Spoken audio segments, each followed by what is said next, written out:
So we just were walking on the Camino and we found a path that leads to a private beach.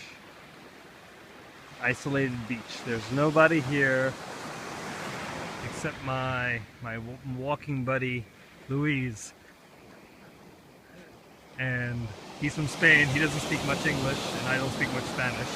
We managed to communicate, and now I'm about to walk into the Atlantic Ocean for the first time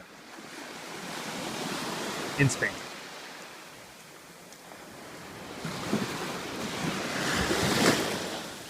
Woo!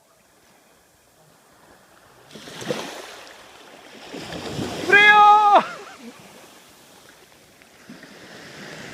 Mucho frío!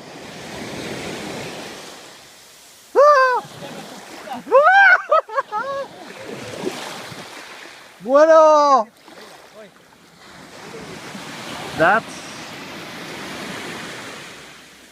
That's where we're going to. That's where we're going to. To the Estera. We have to walk there. That's our final destination. It's about 3 or 4 kilometers away.